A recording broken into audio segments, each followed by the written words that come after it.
Assalamualaikum warahmatullahi wabarakatuh. Apa kabar sobat sobter semuanya? Semoga kita semua dalam keadaan sehat jasmani dan rohani, tidak kurangan satu apapun. Oke, sebelum dimulai ceritanya seperti biasa, bantu dulu tekan tombol like dan berkomentar juga ya Tuan dan Nana. Oke, kita lanjutkan saja ceritanya. Selasa tanggal 20 Januari tahun 2026. Bab 3626. Apa sebenarnya yang dilakukan orang-orang ini di Antartika? Bab 10.436 sampai dengan bab 10.440. Ye Chen sempat mempertimbangkan untuk meminta Nanako Ito membantunya melaporkan masalah tersebut langsung ke Kementerian Pendidikan, Kebudayaan, Olahraga, Sains dan Teknologi Jepang. Audio Namun, milik setelah Sobter Channel. mempertimbangkan lebih lanjut, ia menyadari bahwa jika ia akan melakukan ini, ia harus melakukannya dengan sempurna. Jika tidak begitu ada tautan informasi, ada kemungkinan seseorang dapat melacak sumbernya. Ia tidak ingin mengambil risiko apapun bagi Nanako Ito. Setelah berpikir lama, ia berkata kepada Lin Waner dan dua orang lainnya, "Saya telah memutuskan untuk memulai dengan anggota tim peneliti Jepang itu dan meminta mereka untuk mengungkap rahasia mereka kepada publik Jepang." Lin Waner bertanya, "Apakah Tuan Muda memiliki ide khusus?" Ye Chen berkata, "Anggota tim peneliti Jepang ini telah diinstruksikan secara psikologis untuk tidak mengungkapkan situasi sebenarnya kepada atasan atau keluarga mereka di kampung halaman. Jika kita membiarkan mereka membocorkan informasi secara langsung, apapun metode yang mereka gunakan itu akan tampak sangat disengaja di mata orang yang lebih tua itu. Jadi, saya ingin peralatan mereka membantu kita mengirimkan pesan-pesan ini." "Peralatan?" Lin Waner bertanya, "Maksudmu kendaraan atau helikopter?" Ye Chen berkata, "Kapal pemecah es." Ye Chen melanjutkan penjelasannya, "Kapal pemecah es adalah satu-satunya peralatan yang belum mereka ubah dalam hal sistem transmisi informasi. Peralatan transmisi informasi pada kendaraan dan helikopter lain telah dilepas dari mesin aslinya dan dibiarkan dalam posisi tetap untuk menciptakan ilusi bagi Kementerian Pendidikan, Kebudayaan, Olahraga, Sains dan Teknologi Jepang bahwa tidak ada yang disentuh." Audio milik Sobter Petik 2. Channel. Namun, karena kapal pemecah es awalnya tidak dirancang untuk bergerak dan mengingat ukurannya yang besar, mereka tidak punya pilihan selain membiarkannya tetap beku di tempatnya. Pihak Jepang masih dapat memantau lokasinya. Ye Chen menganalisis, "Saya rasa dengan semua pencarian intensif yang mereka lakukan beberapa hari terakhir ini, yang menghabiskan begitu banyak bahan bakar diesel, level bahan bakar kapal pemecah es pasti menurun drastis. Jika informasi level bahan bakar disinkronkan dengan Kementerian Pendidikan, Kebudayaan, Olahraga, Sains dan Teknologi Jepang secara real-time, mereka pasti akan menyadari anomali tersebut. Jadi, kemungkinan besar para pekerja ruang mesin kapal telah memanipulasi deteksi level bahan bakar. Apapun yang mereka lakukan, saya akan menemukan cara untuk mengembalikannya ke normal." Kementerian Pendidikan, Kebudayaan, Olahraga, Sains dan Teknologi Jepang akan melihat bahwa level bahan bakar telah langsung menurun ribuan ton. Mereka pasti akan menyadari ada sesuatu yang salah. Lin Waner mengangguk dan berkata konsumsi bahan bakar adalah kelemahan terbesar mereka. Begitu banyak kendaraan yang tidak bergerak di mata Kementerian Pendidikan, Kebudayaan, Olahraga, Sains dan Teknologi, dan kapal itu juga tidak bergerak. Begitu mereka mendapatkan konsumsi bahan bakar yang sebenarnya, mereka pasti akan menyadari bahwa kendaraan salju yang paling boros bahan bakar pasti telah bergerak di belakang mereka. Memindahkan peralatan tanpa izin sudah serius, tetapi sengaja merusak informasi peralatan bahkan lebih buruk. Mereka pasti akan menemukan cara untuk menyelidiki. Ye Chen berkata, aku akan menelepon Matsushita Heikichi di kapal penelitian. Matsushita Heikichi sedang beristirahat di kabin kapten saat itu.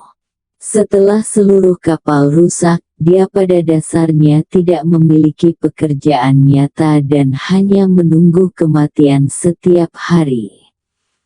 Ketika dia menerima panggilan Ye Chen, sugesti mental Ye Chen segera berlaku. Dia siaga tinggi dan menekan tombol jawab, "Halo Pak."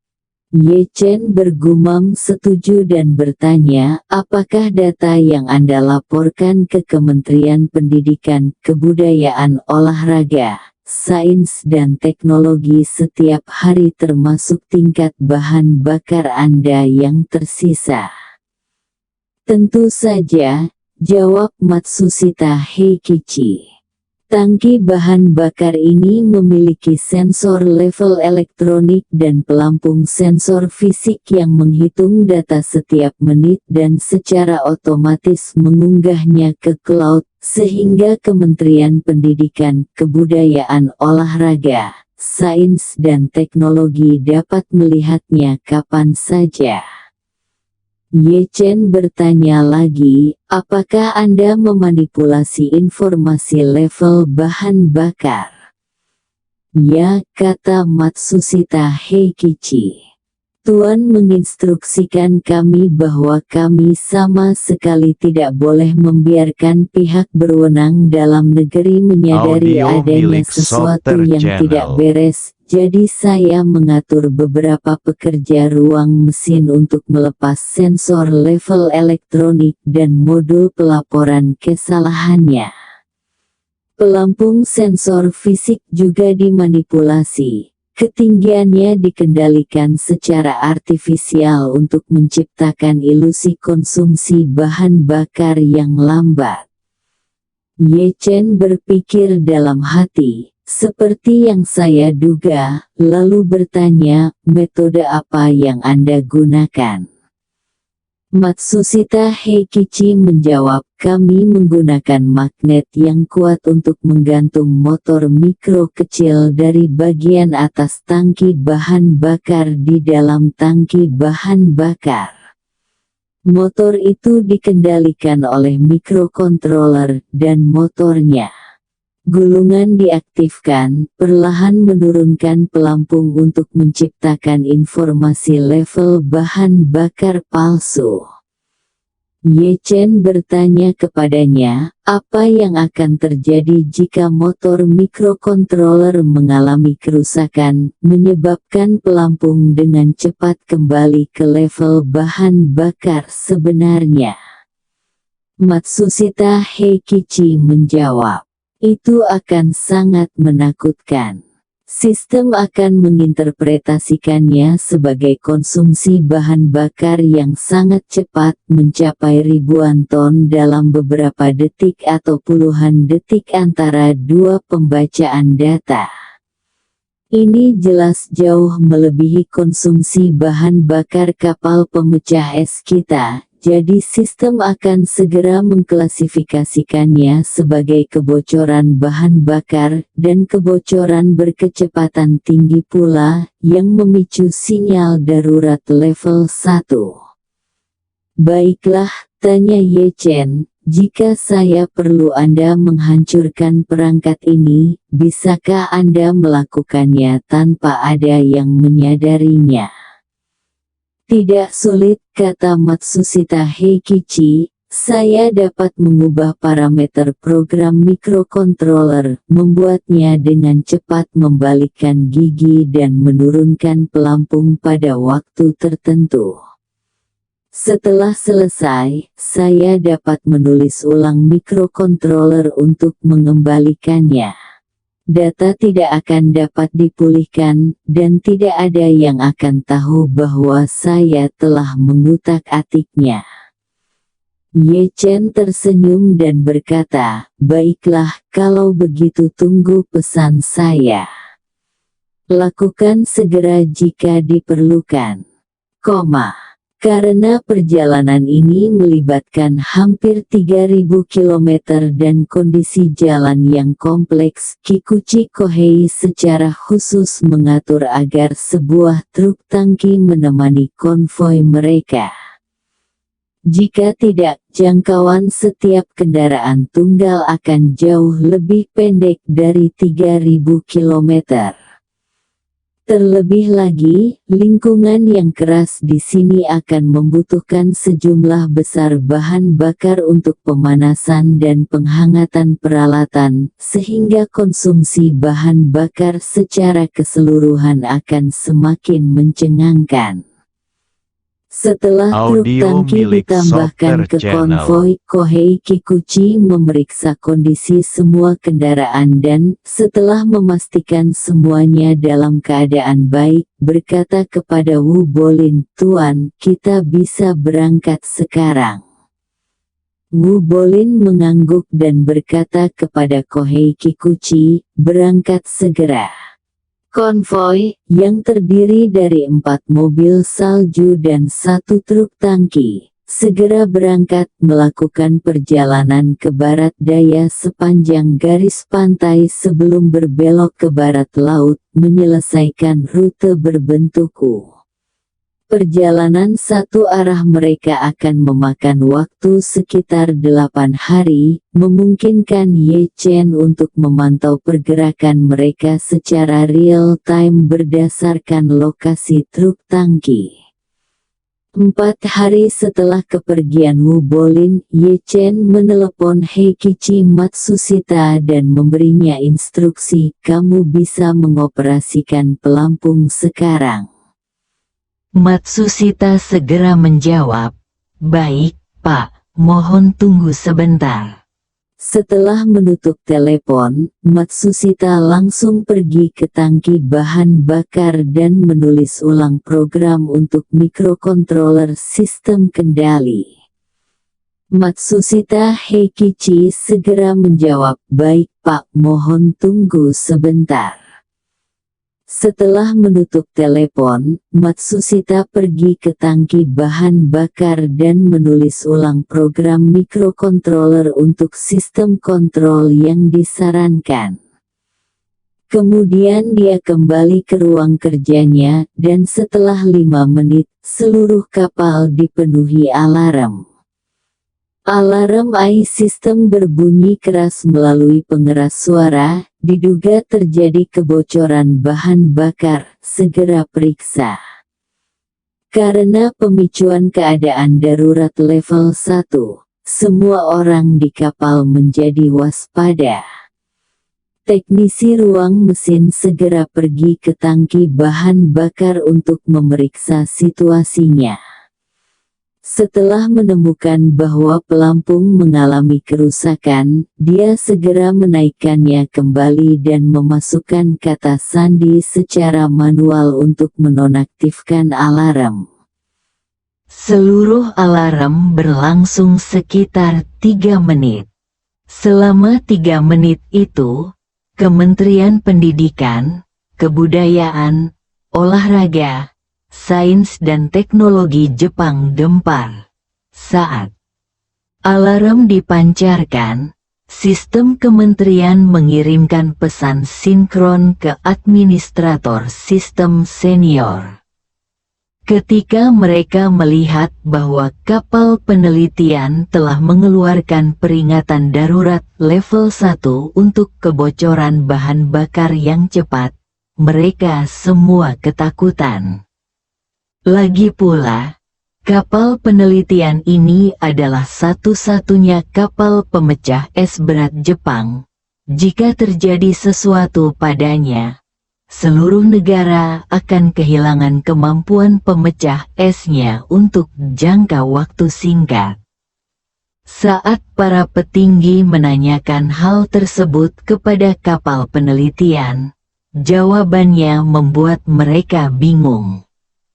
Kapal itu menjawab bahwa sistem pemantauan ketinggian cairan mengalami kerusakan, tetapi masalah tersebut telah teratasi.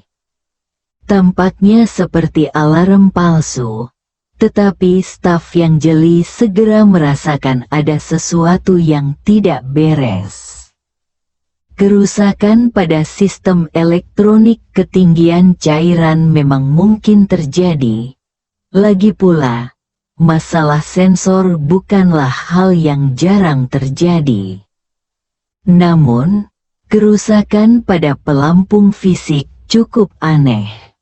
Terlebih lagi, kerusakan pelampung tersebut berupa peringatan ketinggian rendah yang tiba-tiba membuktikan bahwa pelampung tersebut langsung bergeser ke bawah.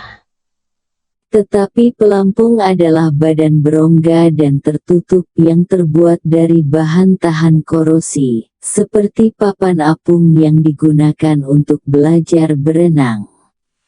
Jika ditempatkan di kolam tertutup dan dibiarkan tanpa disentuh, pelampung tersebut tidak akan tenggelam ke dasar bahkan setelah 10 atau 8 tahun, apalagi 1 atau 2 bulan.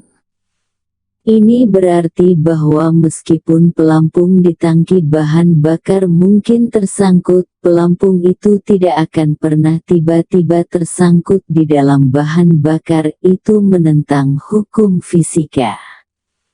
Jadi, pekerja itu segera menyadari bahwa level cairan terendah yang terdeteksi oleh pelampung pastilah level cairan sebenarnya dari kapal pemecah es.